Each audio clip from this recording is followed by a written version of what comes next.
Friends, आज का video ज़रूरी है नए फिल्म मेकर्स, चाहे वे शॉर्ट फिल्म मेकर हो या फिर फीचर फिल्म मेकर हो, उनके लिए और सिनेमाटोग्राफर्स के लिए भी आज का वीडियो ज़रूरी है।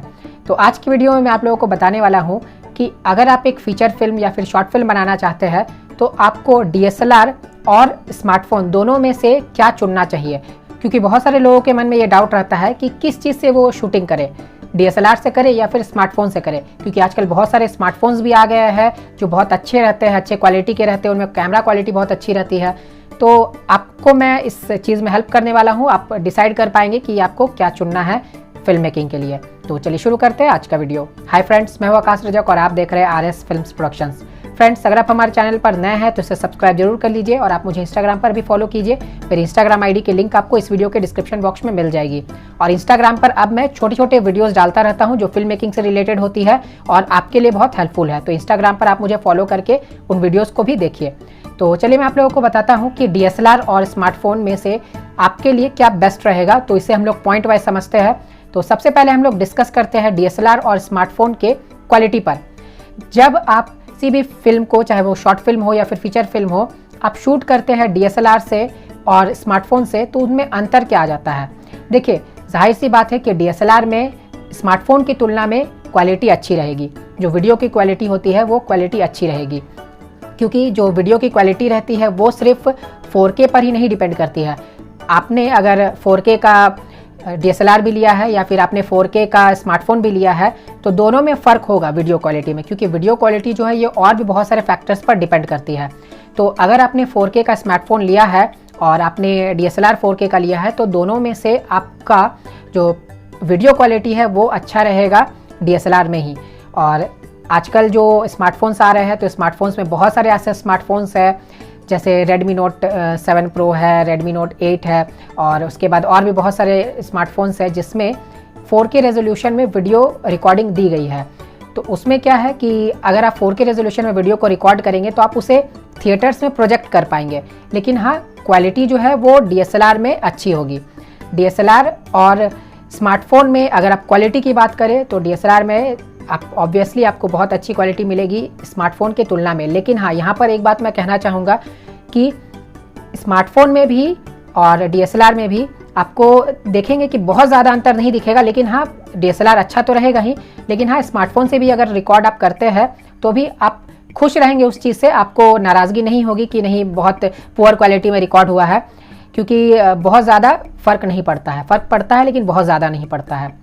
अब हम लोग आते हैं सेकंड पॉइंट पर। सेकंड पॉइंट है बजट। देखिए, अगर आप DSLR से शूट करते हैं तो अगर आप 4K का DSLR लेते हैं तो आपको 2 लाख रुपीज़ प्लस में ही जाना होगा, तब आपको कोई अच्छा 4K का DSLR मिलेगा।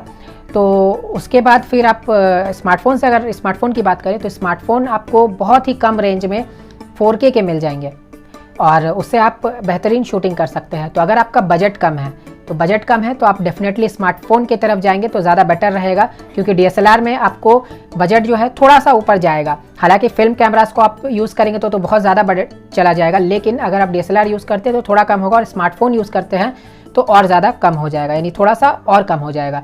तो इसीलिए अगर आपका बजट कम है तो आप स्मार्टफोन को चुनेंगे तो ज़्यादा बेटर रहेगा। अब हम लोग डिस्कस करते हैं थर्ड पॉइंट पर, और थर्ड पॉइंट है इक्विपमेंट्स। अगर आप DSLR से शूटिंग करते हैं तो जाहिर सी बात है कि आपको इक्विपमेंट्स भी अलग अलग तरह के हायर करने पड़ेंगे। वहीं आप स्मार्टफोन से शूटिंग करते हैं तो आप कम इक्विपमेंट्स में भी काम कर सकते हैं। DSLR के साथ आप बहुत सारे इक्विपमेंट्स अटैच कर सकते हैं, जैसे आप क्रेन यूज़ कर सकते हैं, आप उसे ट्रॉली पर लगा सकते हैं, और स्मार्टफोन में भी आप कर सकते हैं। आप जैसे अगर आपको क्रेन का काम करना है तो आप उसका काम जो है वो जिमी जिप के हेल्प से कर सकते हैं। तो उसी तरह से स्मार्टफोन के लिए भी बहुत सारे इक्विपमेंट्स बन करके आए हैं। लेकिन बात यहाँ पर ये आ जाती है कि स्मार्टफोन के लिए जो इक्विपमेंट्स है वो चीपर रहते हैं, वो सस्ते रहते हैं DSLR के इक्विपमेंट्स से। तो इक्विपमेंट्स में आपका खर्च जो है वो बच जाएगा अगर आप स्मार्टफोन को चुनते हैं तो। लेकिन हाँ, अगर आप DSLR को चुनते हैं तो DSLR में जो इक्विपमेंट्स प्रोवाइड किए जाते हैं जिसके ज़रिए आप फिल्म को शूट करते हैं तो उसमें थोड़ा सा बेटर रिजल्ट मिलता है। तो यहाँ पर भी मैं एक बात आपको कहना चाहूँगा कि अगर आपके फिल्म का बजट कम है तो आप स्मार्टफोन को ही चुनेंगे तो आपको बहुत ज़्यादा इक्विपमेंट्स हायर नहीं करने पड़ेंगे। आप कुछ इक्विपमेंट्स को हायर करेंगे तो भी आपका काम अच्छा हो जाएगा। और यहाँ पर एक बात मैं और कहना चाहूँगा कि देखिए, कैमरा कैसा है, चलिए ये चीज़ तो डिपेंड करता है कि कैमरा कैसा है, उसका रिजोल्यूशन कैसा है, लेकिन उससे भी ज़्यादा एक और बात मैटर करती है, वो है कि आपका सिनेमेटोग्राफर कैसा है, कैमरामैन कैसा है, डीओपी कैसा है। क्योंकि जो सिनेमेटोग्राफर है, डीओपी है और जो आपका कैमरामैन है, वो बहुत ज़्यादा हद तक ये डिटरमाइन कर सकता है कि आपकी फ़िल्म कैसी शूट हो रही है।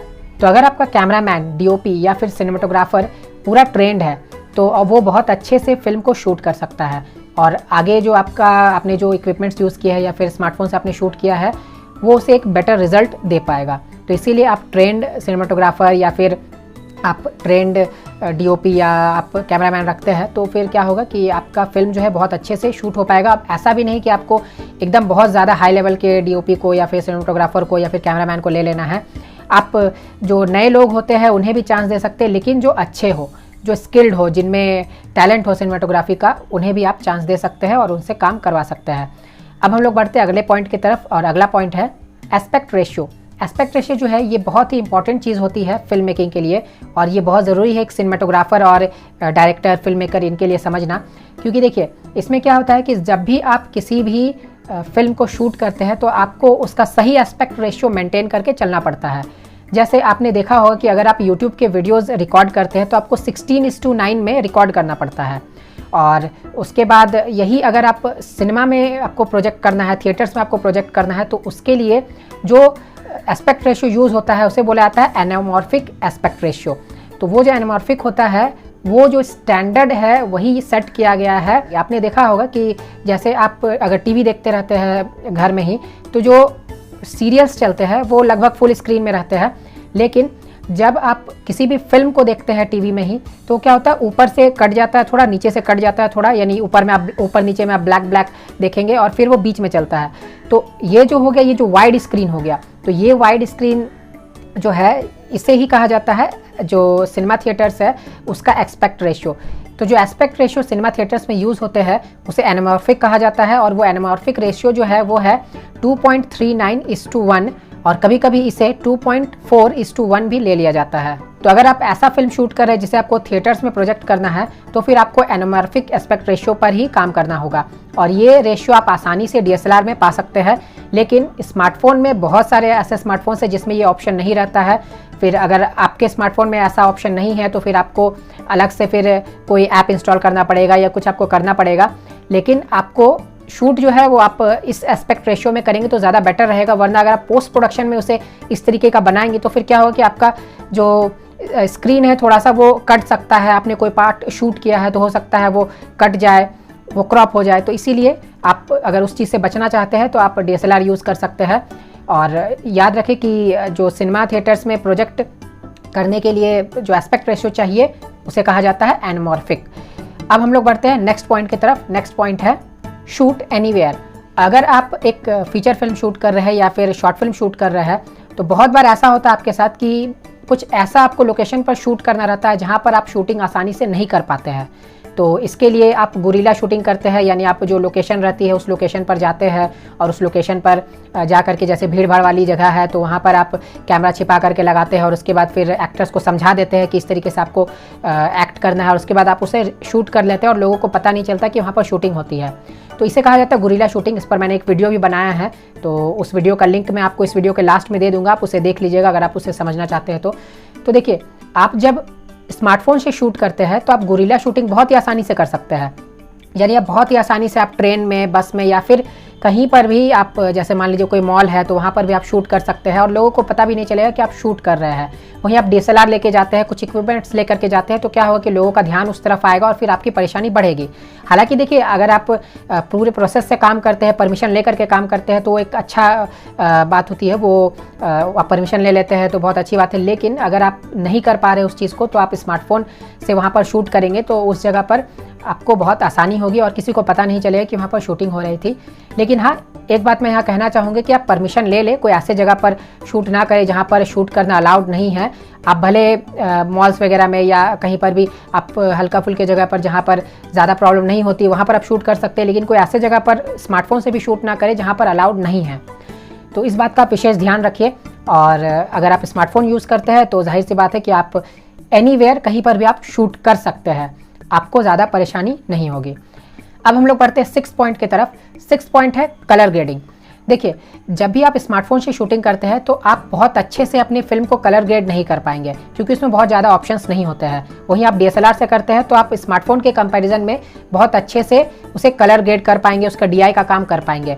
और अगर आप स्पेशली रॉ पर शूट करते हैं तो रॉ पर तो कलर ग्रेडिंग बहुत ही अच्छी होगी DSLR में। तो DSLR अगर आप चुनते हैं तो आपका जो कलर ग्रेडिंग का काम है वो बहुत बेहतर होगा, और स्मार्टफोन अगर आप चुनते हैं तो थोड़ा सा वीक होगा कलर ग्रेडिंग का काम, लेकिन फिर भी उसमें काम चल सकता है आपका।